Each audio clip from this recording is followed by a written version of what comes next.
येणाऱ्या मुंबई महानगरपालिकेच्या 2022च्या निवडणुकांच्या चर्चा सुरू झाल्यापासून एक गोष्ट प्रामुख्याने समोर गेल्या काही दिवसांपासून येते, किंबहुना आम्ही जे लक्ष ठेवून आहोत त्यानंतर लक्षात असं येतं गेल्या 1.5 वर्षापासून या येणाऱ्या मुंबई महानगरपालिकेच्या आणि संदर्भित सर्व निवडणुकांच्या बाबतीत महानगरपालिकांच्या शिवसेनेची विशेषतः काही खलबताटी आणि कटकारस्थानं चालू आहेत। यावर भारतीय जनता पार्टी बारीक नजर ठेवून आहे। जी काही खलबत आणि कटकारस्थानाची माहिती आमच्या समोर आली आहे त्याचं वर्णन एका वाक्यात करायचं झालं तर शिवसेनेचा पराभवाच्या भीतीने पळवाटा शोधण्याचा वायफळ प्रयत्न चालू आहे आणि त्यामुळे अशा कुठल्याही पळवाटा जरी काढल्या तरी मुंबई मनपाच्या निवडणुकीच्या बाबतीत मी अतिशय स्पष्टपणे सांगू इच्छितो की मुंबईकरांनी भ्रष्टाचारी शिवसेनेच्या कार्यपद्धतीला कंटाळून शिवसेनेच्या पराभवाची महानगरपालिकेतल्या निवडणुकीची मुहूर्तमेढ ही केलेलीच आहे। आणि मग ही कटकारस्थानं कशी कशी चालू होती गेल्या 1.5 वर्षापासून त्याचा उलगडा मुंबईकरांसमोर करणं आवश्यक आहे। 1.5 वर्षापूर्वी विचार सुरू झाला आणि ज्या वेळेला पहिली लाट कोरोनाची आटोक्यात येते, उसरते, कमी होते असं लक्षात आल्यावर सत्ताधारी शिवसेनेचे काही धुरीण बसले अशी माहिती समोर आली आणि मग निवडणुका फेब्रुवारी 2022ला असल्या तरी आजच्या मे महिन्यामध्येच त्या उरकून टाकू असा पहिला डाव, पहिलं कटकारस्थान मुदतपूर्व निवडणुका घेण्याच्या विचाराचा प्रयत्न शिवसेनेने केला। दुर्दैवाने दुसरी लाट आणि जनतेला त्रास समोर आला आणि त्यांचा प्रयत्न फेल झाला। मुदतपूर्व निवडणुका करण्याचं कारण विचारांती हेच होतं की जुलै, ऑगस्ट, सप्टेंबरचा पाऊस मुंबई तुंबणार याच्यावर सत्ताधाऱ्यांना सुद्धा संपूर्ण भरोसा आणि त्यामुळे तुंबलेल्या मुंबईच्या चित्राच्या आधारावर फेब्रुवारीला मतदान मागणं आणि जनतेचा कौल मिळवणं हे असंभव म्हणून पहिला प्रयत्न मुदतपूर्व निवडणुकीचा होता जो फेल झाला। मग ही कटकारस्थान करणाऱ्या मंडळींनी दुसरा प्रयत्न केला तो म्हणजे आपल्याला आठवत असेल काही दिवसांपूर्वी, काही महिन्यांपूर्वी त्यांनी एक नवीन खोटी आवळीच प्रसारित केली की 2017ला जणू काही भारतीय जनता पक्षाच्या नेतृत्वाखाली राज्य सरकारने काम करताना जी प्रभाग रचना केली ती असंविधानिक होती, ती भाजपला पूरक होती, ती कायदेशीर नव्हती असं 3-4 महिन्यापूर्वी बोंबाबोंब केली। खरं तर किती कच्चा अभ्यास ह्या लोकांचा सत्तेत बसून आहे। आमचे गटनेते प्रभाकर शिंदे आज इथे आहेत, केशवजी आहेत, आमचे विश्वास पाठकजी आहेत, या सगळ्यांना माहिती आहे की त्याने असा जणू काही समज करून घेतला की 2017च्या झालेल्या निवडणुकीच्या प्रभाग रचनेमध्ये 2011च्या जनगणनेचा आधारच घेतला नाही आणि म्हणून ती प्रभाग रचना सोयीची नव्हती। अर्ध्या अभ्यासावर वातावरण निर्मिती केली आणि मग नवीन प्रभाग रचना 2011च्या जनगणनेवर आता आपण करू यासाठी कुमक सुद्धा गोळा केली। महानगरपालिकेतल्या निवडणूक विभागामध्ये जे आता काम करत नाहीत किंवा करत होते आणि आता रिटायर्ड झाले अशांना भरपगारी नाही मोठ्या पगारी एकत्र करण्याचा प्रयत्न केला आणि मग लक्षात आलं अरे त्या 2017च्या निवडणुकांची प्रभाग रचना ही तर जनगणना 2011च्या आधारावरच झाली आहे आणि त्यामुळे तोही प्रयत्न अभ्यासपूर्ण नसल्यामुळे फेल झाला। मग आता तिसरा प्रयत्न चालू आहे, तो लपून छपून चालू आहे, तो दबक्या आवाजात चालू आहे आणि तो म्हणजे निवडणूक आयोगाला असं म्हणावं किंवा खाजगीरित्या म्हटलंय असंही आमच्या लक्षात येत आहे की कोरोनाची अजून दुसरी लाट आटोक्यात आली असली तरी संपलेली नाही, तिसरी लाट येण्याची शक्यता जास्त आहे, ती बालकांसाठी आहे, काळजी तर घेतलीच पाहिजे, दुसऱ्या लाटेची घेतली पाहिजे, तिसरी लाट येणार असेल तर त्याची पूर्वतयारी केलीच पाहिजे, भाजपचं मत स्पष्ट आहे। पण याचा बहाणा समोर ठेवून आता जनगणना करता येणार नाही, नवीन इलेक्शन रोल करता येणार नाही, नव्याने मतदार नोंदणी करण्यामध्ये अडचणी येऊ शकतात आणि यामुळे आम्हाला आता जास्तीचा वेळ लागेल आणि तो वेळ 2021च्या जनगणनेपर्यंत खेचावा, म्हणजे 2021च्या तत्कालीन जनगणनेवर नवीन प्रभाग रचना करता येऊ शकेल। म्हणून आताच्या महानगरपालिकेतल्या निवडून आलेल्या सदस्यांना आणि सत्ताधारी महाभगास आघाडीला आणि शिवसेनेला अजून 2 वर्ष निवडणुका पुढे ढकलण्याचा प्रयत्न, कुटील डाव, कटकारस्थान चालू आहे। आम्ही हे जनतेसमोर वेळेआधीच आणतो आणि तो कारस्थानाचा प्रयत्न जर सत्ताधारी शिवसेनेने केला तर तो बेकायदेशीरच असेल, आम्ही त्याला आव्हान देऊच आणि अशा पद्धतीने बेकायदेशीर पुढे ढकलणाऱ्या निवडणुकीच्या प्रयत्नांना त्याचा बिमोड केल्याशिवाय भारतीय जनता पार्टी राहणार नाही। चौथाही एक प्रयत्न चालू आहे, जो आज वर्तमानपत्रांमध्ये आपण वाचला असेल की 30 वॉर्ड 30 प्रभाग टार्गेट करून फोडायचे। मग स्वाभाविकच आहे, जे 30 प्रभाग 30 वॉर्ड आजन्म शिवसेना किंवा काँग्रेसला जिंकताच येणार नाही, अशा प्रभाग किंवा वॉर्डांना टार्गेट करून फोडण्याचा प्रयत्न आणि त्यामुळे अशा 4 टप्प्यामध्ये कटकारस्थान करणारी ही मंडळी मुंबईकरांच्या जीवाशी मात्र खेळत आहेत। त्यामुळे मुदतपूर्व निवडणुका फेल, नवीन प्रभाग रचना 2011च्या सेन्ससवर करण्याचा प्रयत्न फेल, 2 वर्ष पुढे निवडणुका ढकलण्याचा दबका प्रयत्न आम्ही हाणून पाडू आणि आता 30 वॉर्ड फोडण्याची सुपारी, या पद्धतीने सत्ताधारी शिवसेनेचं कटकारस्थान चालू आहे। आमचं आव्हान आणि मागणी आहे, काँग्रेस आणि राष्ट्रवादी काँग्रेस यांची त्यांनी भूमिका स्पष्ट करावी। नवीन जनगणनेच्या अगोदरच असे 30 असतील किंवा काही वॉर्ड फोडणं, याला त्यांचं समर्थन आहे का?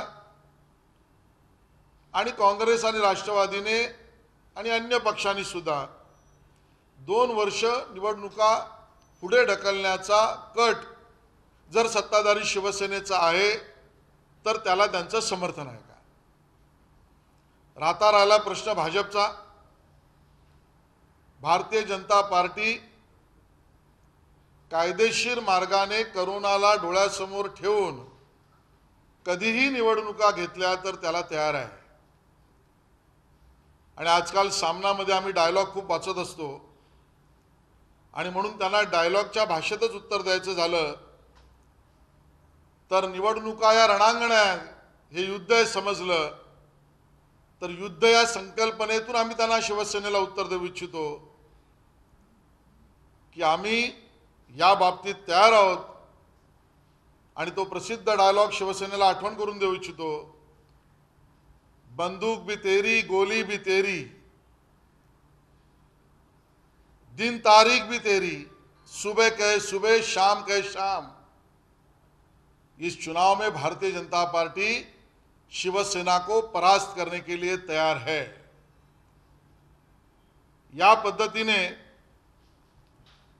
2 वर्ष निवडणुका पुढे ढकलण्याचा कटकारस्थान करणाऱ्या शिवसेनेला आम्ही खबरदार करू चाहतो। याला आमचा विरोध तर राहीलच, पण तरी कायदा आणि करोनाची स्थिती हे महत्त्वाचे मुद्दे आहेत आणि जर अशी परिस्थिती निर्माण झाली, जर तरच्या भाषेतच सांगायचं झालं तर आमची मागणी राहील की अशा कुठल्याही पुढे ढकलणाऱ्या कालावधीतल्या कार्यकालामध्ये कुठलेही ठेकेदाराचे प्रस्ताव हे स्थायी समिती समोर न आणता इलेक्शन कमिशन समोरच आणावे लागतील। कारण इलेक्शन कमिशनच्या आड शिवसेना राजकारण करू जर पाहत असेल तर इलेक्शन कमिशनच्या आड राहून सत्ताधारी शिवसेनेला 5 वर्षात कट कमिशनचे केलेली पाप लपवता येणार नाहीत आणि त्यामुळे कट कमिशन मधले यांचे धंदे हे जनतेसमोर आम्ही आणून राहू। प्राप्त परिस्थितीत सांगायचं झालं तर 70 करोड रुपये खर्च करून दाखवण्यात आलेली नाले सफाई संपूर्णपणे आभासी आहे। मी आभासी आहे यासाठी म्हणतो, 100% दावा केला जातोय। विषय दाव्याचा नाही, विषय वाद्याचा आहे। तुम्ही मुंबईकरांना वादा केला होता की मुंबई आम्ही तुंबू देणार नाही, करून दाखवलं म्हणणाऱ्यांनी स्वतःचा वादा आठवावा, बचावाचा दावा करू नये। आणि त्यामुळे 70 कोटी पाण्यात जाणार हे दुर्दैवी चित्र मुंबईकरांसमोर येणार आहे। याचं कारण जी माहिती मी घेतली, 5 लाख मेट्रिक टन इतका गाळ काढला असा दावा केला। मग तो 5 लाख मेट्रिक टन अगदी मिठी नदीचा धरून सुद्धा टाकलाय कुठे? कुठल्या डंपिंग ग्राउंडला टाकलाय? ते सरकारी डंपिंग ग्राउंड असेल तर त्याचे फोटो रिलीज करा, ते खाजगी डंपिंग ग्राउंड असेल तर त्याचे सीसीटीव्ही फुटेज रिलीज करा, ते कुठल्या वजन काट्यावर मोजले त्या वजन काट्याच्या पावत्या जाहीर करा, त्या वजन काट्याची चौकशी करण्याची मागणी आम्ही करू। त्यामुळे गुलदस्त्यात राहून 5 लाख मेट्रिक टन गाळ काढला ही विधानं आम्हाला मान्य नाहीत आणि त्यामुळे कट कमिशनचे नाले सफाईतला धंदा आणि येणाऱ्या काळामध्ये सिवरेज ट्रीटमेंट प्लांट, सांडपाण्यावर प्रक्रिया केंद्र, 20,000 कोटीचं टेंडर, ह्या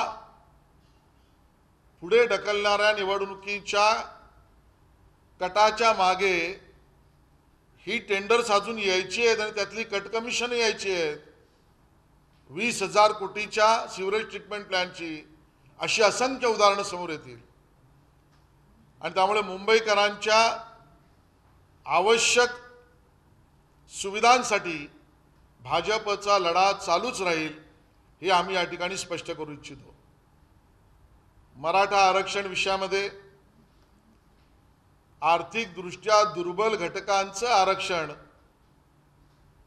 हे आता मराठा समाजाला मिळेल अशा पद्धतीचा निर्णय महाविकास आणि महाभकास आघाडीने घेतला।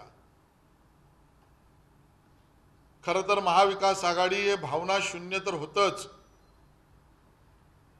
कर्तव्य शून्य हे महाराष्ट्राने पाहिलंच, कर्तृत्व शून्य हा त्यांचा परिचय झालाच, पण आता ते कर्तृत्व परावलंबी आहेत, कर्तृत्वामध्ये सुद्धा परावलंबी आहेत असे चित्र आहे। याचं कारण 10% EWS आर्थिक दुर्बल घटकांचं आरक्षण दिलं तर या ठाकरे सरकारचं कर्तृत्व काय आहे? हे तर मोदी सरकारने दिलेलं आरक्षण आहे आणि त्यामुळे कर्तृत्वावर सुद्धा स्वतःच्या नाही तर दुसऱ्याच्यावर परावलंबून राहणं ही स्थिती महाराष्ट्र सरकारची आहे। पहिल्यांदा तर आमची मागणी स्पष्ट आहे, जे आरक्षण गायकवाड आयोगानंतर सामाजिक आणि आर्थिक सोशली आणि इकॉनॉमिकली मराठा समाजाला मिळालं ते संपूर्ण आरक्षण मिळेपर्यंत आमचा लढा चालू राहील। समाज आणि मराठा समाजाच्या भावना त्याबद्दल तीव्र आहेत। आज इकॉनॉमिकली विकर सेक्शन मध्ये टाकल्यामुळे मराठा समाज सोशली आता मागासलेपणात नाही अशा पद्धतीची मांडणी ठाकरे सरकारने करू नये। संपूर्ण आरक्षण हे त्या ठिकाणी मिळालंच पाहिजे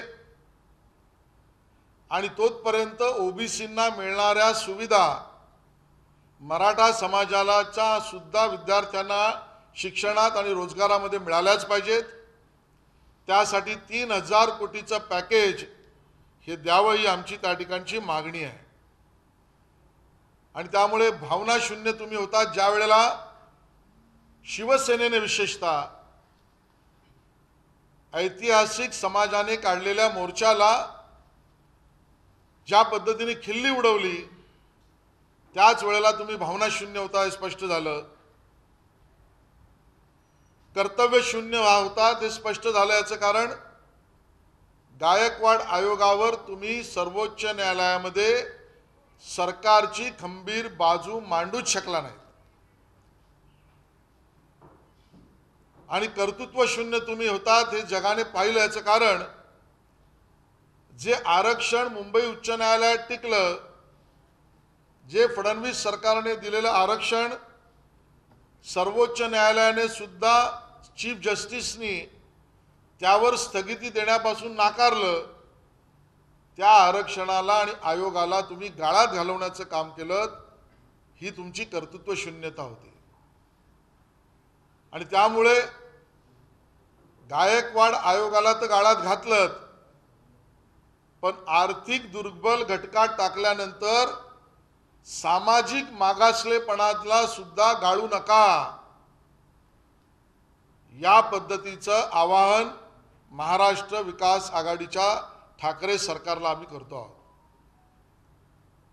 ओबीसी ना अतिरिक्त निवडणुकांमध्ये जे आरक्षण मिळालं होतं ते सुद्धा हे सरकार टिकवू शकलं नाही। किंबहुना जिल्हा परिषद, नगरपालिका, महानगरपालिका, पंचायत समित्या यामध्ये ओबीसी समाजाला अतिरिक्त निवडणुकांमधलं आरक्षण जे होतं त्याचा खून महाराष्ट्र विकास आघाडी सरकारने केला आहे। आश्चर्य तर या गोष्टीचं वाटतं की अशा समाजाला, आपल्या समाजाला मिळालेलं निवडणुकातलं आरक्षणाचा मुर्दा पडल्यानंतर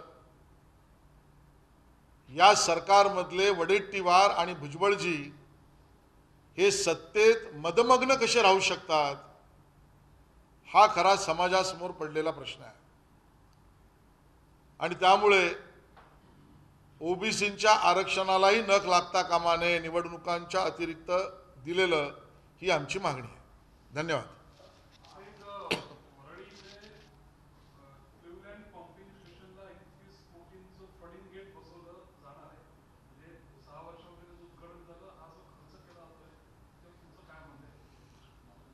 मुंबईतल्या कुठल्याही भागाचा विकास झालाच तर आम्हाला त्याचं स्वागतच आहे, पण मुंबई म्हणून विकास झाला तर गेल्या काही वर्षांपासून आम्ही पाहतो आहोत मुंबईचं क्षेत्रफळ चर्चगेट पासून दहिसर पर्यंत आणि सीएसटी पासून मुलुंड पर्यंत आहे याचा विसरच सत्ताधाऱ्यांना पडला आहे। आणि जणू काही मुंबईचं क्षेत्रफळ आणि मुंबई वरळीतल्या काही भागापुरताच आता आरक्षित झाली आहे का असा प्रश्न पडतो आहे। आणि मग लक्षात असं येतं की पुलाखाली असलेल्या पिलरला सुशोभीकरण वरळीतच होतं. पहिलं बालकांसाठी येणाऱ्या तिसऱ्या लाटेसाठीचं जम्बो कोविड सेंटर हे वरळीतच होतं. फुटपाथला चकाकणाऱ्या आणि रोषणाई देणाऱ्या डिवायडर्सचा उपयोग फक्त वरळीतच होतो. रोषणाईच्या पद्धतीने केलेले ट्रॅफिक सिग्नल फक्त वरळीतच होतात. आणि आता फ्लड गेट बसवायचे असतील तर संपूर्ण मुंबईत बसवा, वरळीतही बसवा, ते फक्त वरळीतच होतं. आणि वरळीवरून सुसाट गाडी जी निघते ती सीलिंगवरून डायरेक्ट वांद्रे पूर्वलाच जाते. आणि मग समुद्राचं पाणी जमिनीकडे येऊ नये, पावसाने पडलेल्या पाण्याचा निचरा तातडीने व्हावा म्हणून नवीन वाहिन्या आणि रचना आणि पंप्स हे फक्त कलानगर सिग्नललाच बसतात. आणि त्यामुळे सत्तेत बसलेल्यांनी मुंबई सर्वांची आहे, सर्व क्षेत्रफळ मोठं आहे याची आठवण ठेवावी, एवढंच आमची त्यांना विनंती आहे.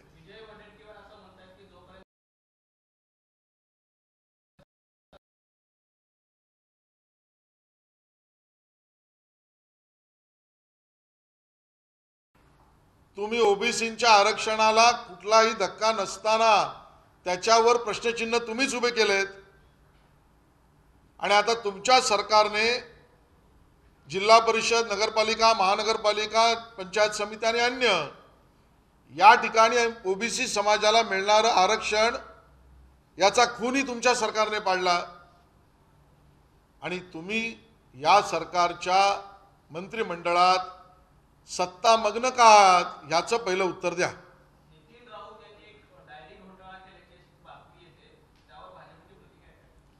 खरं तर या सरकारमधल्या मंत्र्यांच्या घोटाळ्याची यादी इतकी मोठी आहे. दुर्दैव आहे, कोविडच्या काळात सॅनिटायझर खरेदीत घोटाळा, पीपी किटमध्ये घोटाळा, जम्बो सेंटर बनवताना घोटाळा. ज्या येणाऱ्या घोटाळ्याचं भांडण पूर्वीच सुरू झालं ते इरिगेशनच्या 70 प्रस्तावामधला येणारा घोटाळा, या तुलनेत आमच्या नितीन राऊतांचा घोटाळा तर काय छोटासा आहे. आणि त्यामुळे डायऱ्या मागितल्या, पण मला प्रश्न हा पडतो, डायऱ्यांबरोबर डिनर सेट सुद्धा मागितला. आणि मग डिनर सेट चकचकीत मंत्र्यांना वेगळ्या ठिकाणी वेगळ्या घरी हवा होता का? आणि त्यामुळे या घोटाळ्याचं उत्तर खरं तर मुख्यमंत्री महोदयांनी या सगळ्या घोटाळ्याचं उत्तर दिलं पाहिजे असं आमचं मत आहे.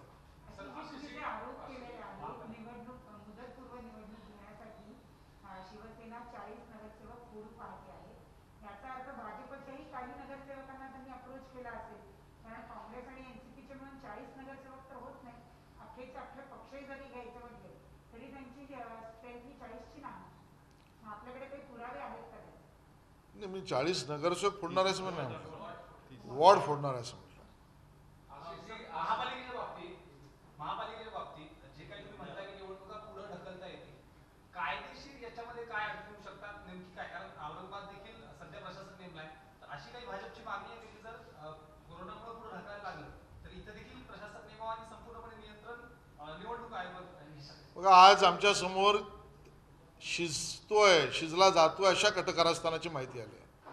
आम्ही मुंबईकर जनतेसमोर ठेवतो. आज सायंकाळी निवडणूक आयोगाच्या सर्वश्री मदान यांना सुद्धा माननीय मुंबई अध्यक्ष मंगलप्रभात लोढा यांच्या नेतृत्वात आम्ही झूमवर भेटणार आहोत. संपूर्ण माहिती समोर आल्यावर त्यावरचं सविस्तर उत्तर आम्ही देऊ.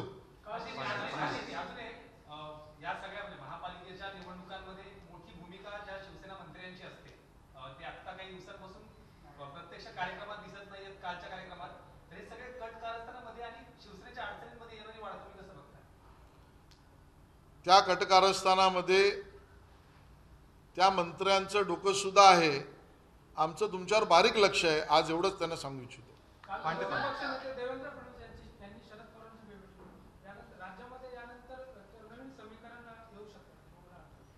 माननीय देवेंद्रजींनी स्पष्ट केलं आहे की माझी भेट ही सदिच्छा भेट होती. त्यामुळे त्याच्यावर आता वरील काही प्रश्न उपस्थित करणं आणि त्याच्यावर मी उत्तर देणे संयुक्तिक होणार नाही. संजय राऊतांनी असं सांगितलं आहे की कालची जी भेट होती ती मार्गदर्शन भेट होती. पवारांनी फडणवीसांना मार्गदर्शन केलं आहे आणि त्यांना मार्गदर्शन योग्य पद्धतीने मिळालं असेल असं देखील संजय राऊत आणि पुढचे 100 वर्ष हेच सरकार राहणार आहे, त्यामुळे भाजपने चिंता करू नये. संजय राऊत यांचं संपूर्ण नाव संजय राऊत आहे आणि ते महाभारतातले संजय नाहीत. त्यामुळे ते स्वतः तिथे नसताना तिथे काय घडलं असं त्यांना कळावं अशी त्यांच्याकडे विद्या असल्याची बातमी सामनामध्ये नाही. आणि त्यामुळे अशा कुठल्याही पद्धतीच्या मार्गदर्शनावर ते बोलू शकतात अशी कुठलीही माहिती आणि असा कुठलाही विषय आमच्यासमोर नाही. पांडे पांडे हिंदी आहे. मुंबई महानगरपालिकेने तर पूर्ण राज्यामध्ये अनेक महानगरपालिका आणि जिल्हा परिषदच्या निवडणुका अजून पेंडिंग आहेत. असं असताना कोरोना काळामुळे या सर्व निवडणुका पुढे ढकलल्या जातात. मुंबई महानगरपालिका सुद्धा निवडणूक पुढे ढकलली जाण्याची शक्यता आहे. यावर तुमचं काय मत आहे? कारण अनेक निवडणुका ऑलरेडी पेंडिंग बाकी आहेत. खरं तर आम्ही तीच भीती मांडतो की हे कटकारस्थान शिजवण्याची परिस्थिती तुमच्यावर का आली, तर पराभवाच्या भीतीने पळण्याचा वायफळ प्रयत्न शिवसेनेचा आहे. एका बाजूला शिवसेनेने म्हणायचं आमचं मुंबई मॉडेल हे सक्षम आहे, दुसऱ्या बाजूला निवडणुकांचा विषय आला की भीती व्यक्त करायची. अन्य महानगरपालिकांमध्ये सुद्धा कोविडच्या परिस्थितीनुसारच विचार करावा लागेल हे सत्य आहे. पण मुंबईपुरता सांगायचं तर आणि राज्यापुरता सांगायचं झालं तर देशात सगळ्यात जास्त लसीकरणाची मेखी मिरवायची, निवडणुका आल्यावर मात्र पळवाटा शोधायच्या. आणि त्यामुळे खरं तुमचं मनस्थिती काय आहे हाच खरा तर सवाल मुख्यमंत्री महोदयांना आमचा आहे. आशीष जी, आरक्षण जिस तरीके से सरकार के चारों तरफ एक व्यूहरचना हो गई है, मराठा अलग नाराज हैं, उनको संतुष्ट नहीं कर पाई सरकार, ओबीसी को अलग, एससी एसटी को अलग, तो क्या सरकार आरक्षण के मुद्दे पर जो पिछली सरकार ने काम किया उस पर फेल साबित हुई है और इसलिए ये पूरा सरकार के भीतर जो आपसी संकट खड़ा हुआ है? मराठा आरक्षण को एससीबीसी के अंतर्गत कानून में रहकर गायकवाड़ कमीशन को बनाकर जो रिजर्वेशन आरक्षण दिया था उसकी दलील सुप्रीम कोर्ट के सामने सही तरीके से न रखने के कारण और सभी डॉक्यूमेंट्स प्रेजेंट नहीं करने के कारण महाराष्ट्र विकास आघाड़ी ने मराठा समाज को मिला हुआ आरक्षण अपने स्वयं के कर्तृत्वहीनता के कारण खत्म कर दिया.